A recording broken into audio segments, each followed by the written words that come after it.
Welcome to today's video, where we are diving into one of the most challenging and thought-provoking passages in the Bible, Matthew 7 verses 21 to 23. Now, these verses remind us that outward appearances of faith is not enough, family. Yahawashi's word makes it absolutely clear that not everyone who claims to follow him will enter the kingdom of heaven. And not everyone who calls him Lord, which means master, will enter the kingdom of heaven. But why? Why does this mean? What does this mean for us as believers? How can we ensure that we are walking in true relationship with our Messiah? And what does it mean for us today? So let us explore the deeper meaning of these verses and reflect on how to align our lives with Yah's will and how they teach us how to cultivate genuine, transformative faith. So let's begin with the first scriptures today from Matthew 7, verses 21 to 23, and I'll be reading from the Amplified Bible. Not everyone who says to me, Master, Master, will enter the kingdom of heaven, but he who does the will of my Father who is in heaven. Verse 22. Many will say to me on that day, Master, Master, have we not prophesied in your name, and driven out demons in your name, and done many mighty works in your name? And then I will say to them openly, publicly, I never knew you. Depart from me, you who act wickedly, disregarding my commands. So let's read verse 22 again to 23. Many will say to me on that day, Master, Master, have we not prophesied in your name, and driven out demons in your name, and done many mighty works in your name? Verse 23. And then I will say to them openly, publicly, I never knew you.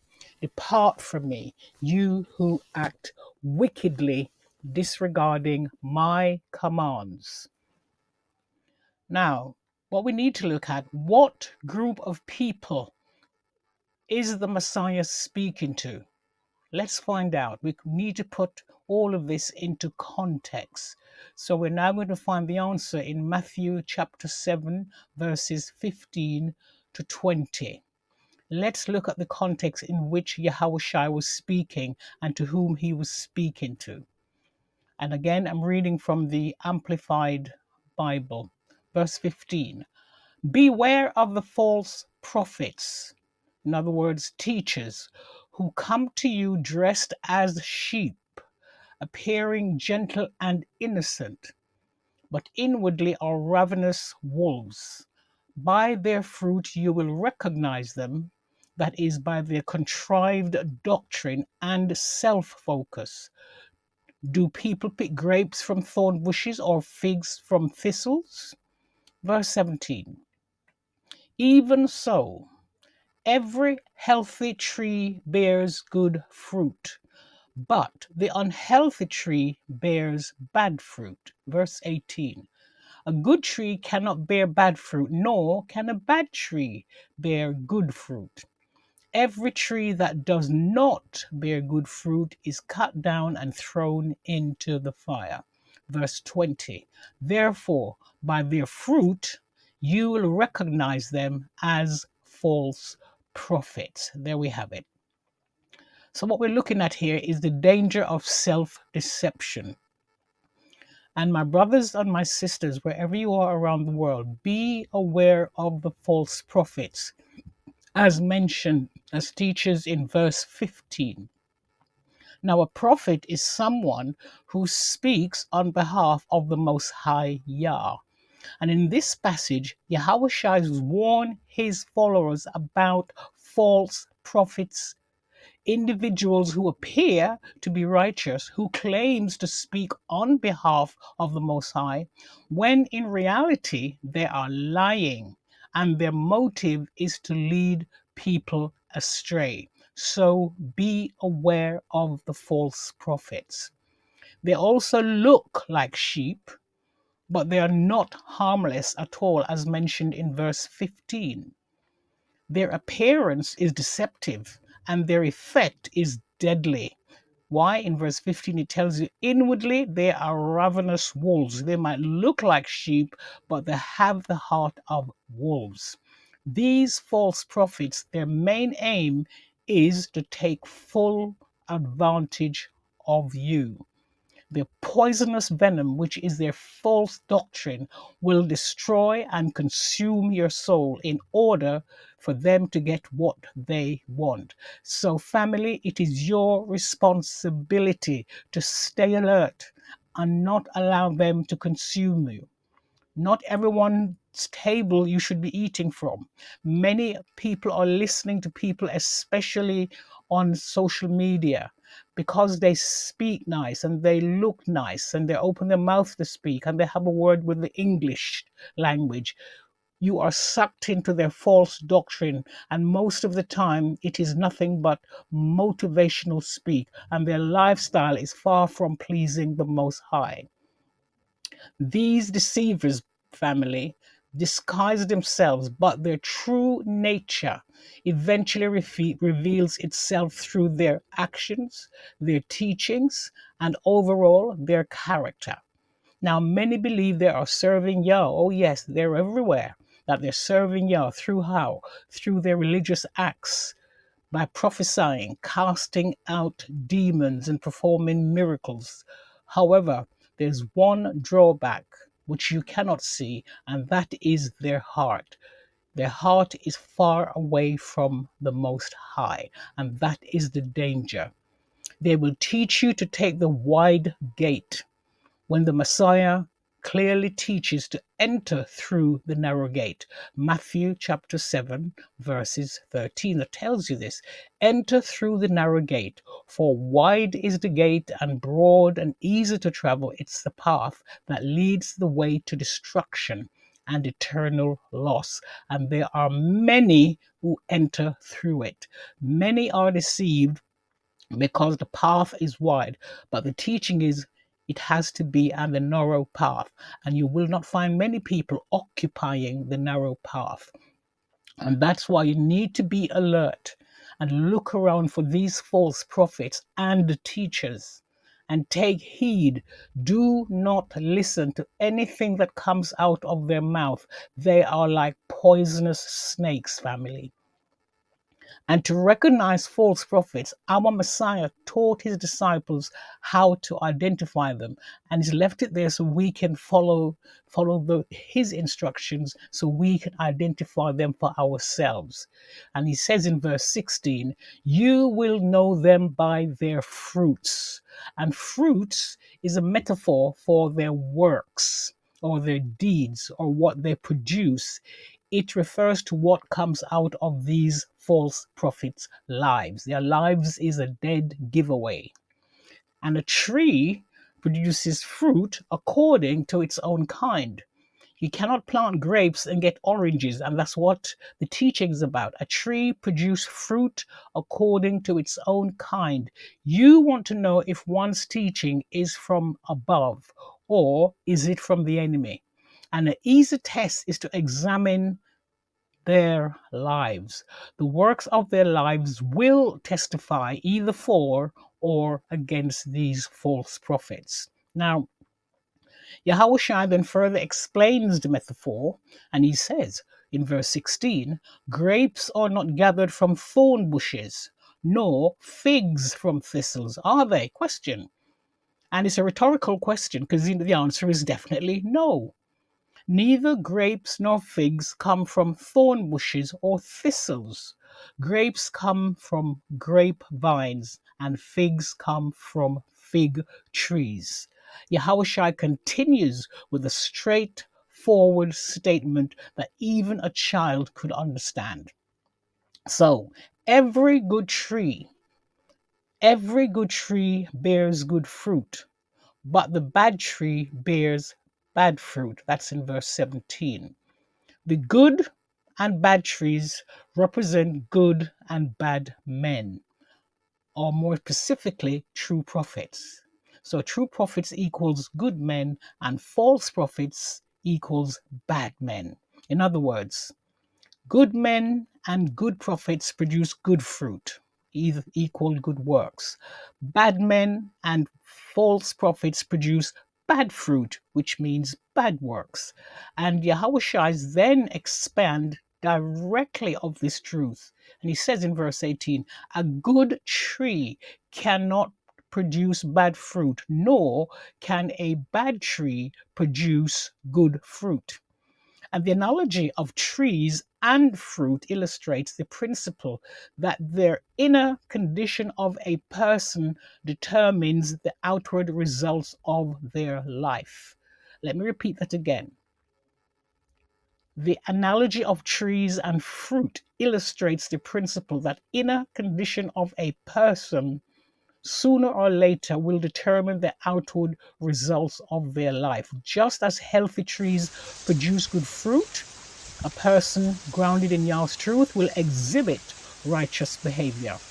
On the other hand, those driven by selfish ambition, greed, or deception will ultimately produce harmful outcomes. And even miraculous works can be performed without a true heart for the Most High. So bear that in mind. And Yahushua addresses people who thought their action secures them salvation, yet their hearts were distant from him. Now, our Messiah's message is a reminder to us all. It is a reminder to us all to be discerning and not to be naive in our spiritual journey. And the emphasis is on recognition by fruit, which means consistent patterns of love must be evident, humility must be evident, obeying the commandments of the Most High and integrity will distinguish genuine prophets from the false prophets. So spiritual gifts, family, or good deeds does not guarantee salvation if there is no relationship with the Most High. Let me repeat that. Spiritual gifts or good deeds don't guarantee salvation or the relationship, but the relationship with the Most High does. That's what it takes. Now, we also need when there's so much going on around the world, preachers, teachers, and the like, we need to test the spirit instructed by the scriptures in 1 John chapter 4:1. It said, beloved, do not believe every spirit speaking through a self-proclaimed prophet. Instead, test the spirits to see whether they are from Yah, because many, not few, many false prophets and teachers have gone out into the world. And there we have it. So we need to examine the practical application for that is compare messages when you're listening or looking at them, either on WhatsApp, whatever media you're watching from. Compare messages from spiritual leaders with the Bible. Is what they're teaching, does it align with Yah's truth? And even more, and is there a reflection of Yah's truth visible in their own life? Why are we asking this question? Why is it important to look for that reflection? Because in 2 Corinthians chapter 11, verses 13 to 15, Satan himself masquerade as angel of light. 2 Corinthians chapter 11, verses 13 to 15, amplified version again. For such men are counterfeit. They're counterfeit apostles, deceitful workers, masquerading as apostles of Yahawashi. And no wonder, since Satan himself masquerades as an angel of light. So it is no great surprise if his servants also masquerade as servants of righteousness, but their end will correspond with their deeds. And you know what their end is? Lake of fire. Now let's look at the discernment. Discernment is essential after reading these verses. Yahawashi calls all believers to pay attention to actions, not just appearances. And the ability to discern requires spiritual maturity and grounding in Yah's word. There is no other way to find out. You've got to be grounded in the word of the scriptures. And even though false prophets appear like you, talk like you, pretend to be like you, they are not like you in any sense of the word. How can you detect them then? You must pay close attention to their works, to their deeds. And in verse 16, it says, "You will know them by their fruits." Now, if their works are bad, they do not represent the Most High. Why? Because they are the bad tree and can only produce bad fruit. They do not represent the Most High.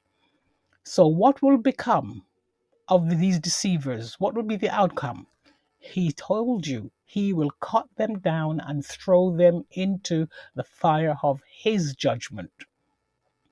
And Yahawashi informs his disciple that the Most High will deal with all false prophets by throwing them into the fire for their mispresentation and their lies. Let me say that again.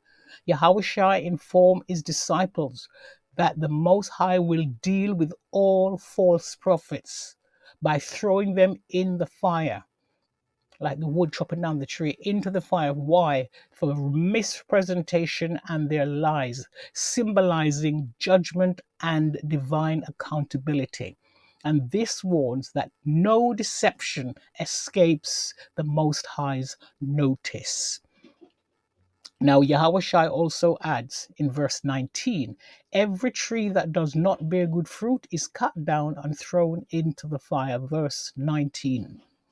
And Yahawashi closes the parable by repeating its primary point, which he began with. He said in verse 20, "So then, you will know them by their fruits." Now, this passage is sometimes used to justify judging whether or not a person is a believer in Yahawashi.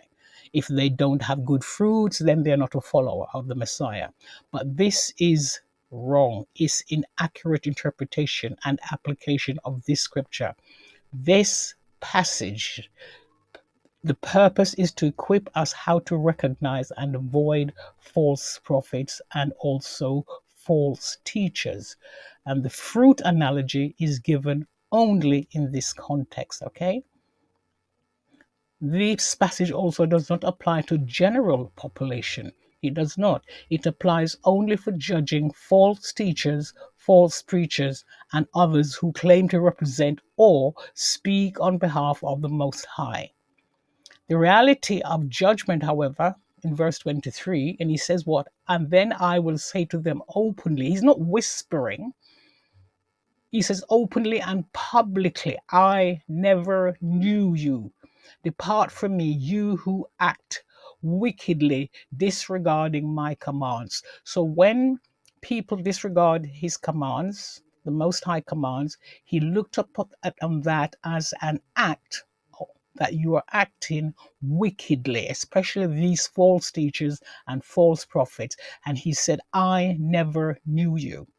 And just a few verses earlier, Yahushua explicitly condemned judging others in Matthew chapter 7, verses 1 to 5.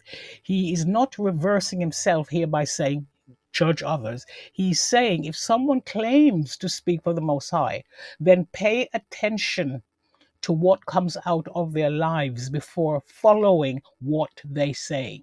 Test their fruit to see if it is good. If the fruit is rotten, then do not allow them or follow them into the fire of Yah's judgment. It is also important, family, to remember that the Most High Himself is a consuming fire, as stated in Hebrews chapter 12, verse 29. For our Elohim is indeed a consuming fire, and his judgment fire will apply to the deeds of believers at the judgment seat of the Messiah. And you can find that in 1 Corinthians chapter 3, verses 12 to 15. Now, what's the meaning of Matthew 7, verses 21 to 23? Well, Yahawashi verified that he will refuse many, not a small amount, many, because he said, many shall. He said, yes. So he's saying that he will refuse many people entrance into his kingdom on the day of judgment. Why? Because they did not know him or follow his father's will. And despite their disillusional claims of performing mighty works in his name, while the true evidence is that their deeds and hearts violated Yah's laws. And as Yeshua begins to conclude his kingdom criteria message, he makes a very sobering remark. Not everyone who says to me, Lord, in other words, Master, Master, Master, will enter the kingdom of heaven. That's in verse 21. It is not to believe in him as Lord to enter the kingdom of heaven. It's not only that you need, it's not just that. He clarifies who does get in, who gets in. But he who does the will of my Father who is in heaven will enter. That's verse 21. And throughout this entire sermon about the kingdom, the phrase kingdom of heaven is not a term for heaven in the sense of we're all floating up in the sky, live forever with the Most High. No, he's speaking about the kingdom of heaven is a term describing the Messiah's rule and his administration. His message is a description and an invitation to serve our Messiah. Present and coming administration equals his kingdom. And if we look in Second Corinthians chapter 5, verse 10, this is something we have to face. We all have an appointment. It says, for we must all appear before the judgment seat of the Most High. And this passage points to final judgment for everyone, reminding us people to examine our spiritual condition regularly. It is a call to authenticity. No fakeness. The Father can see right through it. No performance, no performance. Performance without action and no alignment with Yah's work or his will is superficial. And we also need to reflect what he spoke about the fruit reflects the heart. Good fruit means consistent evidence of godly character, which is love, humility, obedience, righteousness. What's the bad fruit? Corruption, pride, division, and exploitation. And if you look in Galatians chapter 5, verses 22 to 23, it gives you a good breakdown of what the fruit of the Spirit should be: love, joy, and peace. So there needs to be some consistency over time. Now, false prophets may deceive people temporarily, but over time, their actions betray their true nature. Consistent good fruit is a mark of someone truly walking with Yah. And at this point, we need to do some self reflection. What kind of fruit are you producing in your life? We need to ask ourselves that every day. What kind of fruit am I producing in my own life? And when we look at the key term in Matthew 7:23, the key phrase when he said, I never knew you. I never knew you. Why? Why? And he said, depart from me. Why? Because you disregard his commands. And it's not about what we do for the Most High, but it's rather whether we truly know him and walk in intimacy with him and obey his commandments. So no confusion there. It is as simple as that. I never knew you, right? Because you disregard my commands. So conclusion. We can find the conclusion in Matthew 7, verses 15 to 20. Challenges us, family, to be watchful and discerning in our walk of faith. Not everyone who claims to speak for the Most High operates in truth. Yahawashi reminds us to look beyond words, and we need to examine the fruit of a person's life when they're delivering, telling you that they are prophets of the Most High. Now, true followers of our Messiah bear evidence of his spirit within them, and through discernment, we can protect ourselves and others from the deception of these false teachers and false preachers. So the lesson we need to take away here, A person's fruit reveals their condition of their heart. Spiritual discernment protects you from deception. Genuine faith consistently produces good fruit. And the final scripture, which will highlight what we're saying here, Titus chapter 1, verse 16. They claim to know Elohim, but by their actions they deny him. They profess to know Yah, to recognize and acquainted with him, but by their actions they deny and disown him. They are detestable and disobedient and worthless for good work of any kind. Did you hear that, family? So the application here for self-examination question: do I pursue intimacy with the Messiah daily, or am I relying on religious habits? What are your religious habits? That's only you can answer that. Next one. Am I obedient to Yahweh's word even when it's uncomfortable or inconvenient? Does my life reflect the character of Yahawashi, like love, mercy, humility, and forgiveness and obedience? What about the takeaway for the lesson? True discipleship isn't about performance, it's about relationship. And our greatest calling is to know the Most High deeply and be transformed by Him. And let your faith be marked by love, obedience, and authentic pursuit of the Most High. And Matthew 7:21-23 serves as a wake-up call to all of us, family. Let this be a wake-up call for all of us. Yahawashi is inviting us to something far deeper than just outward religion. He's inviting us, inviting you into relationship. The greatest strategy isn't failing to do great works, but failing to have a relationship, a personal relationship with the Most High.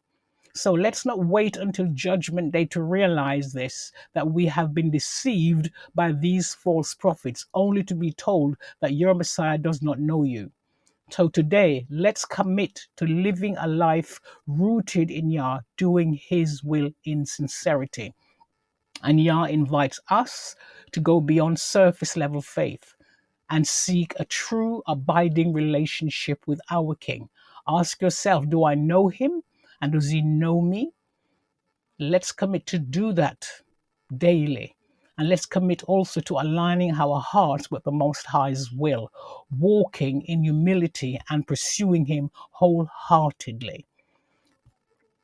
We need to walk so we can be sure, so we can hear what was said in Matthew 25, verse 21.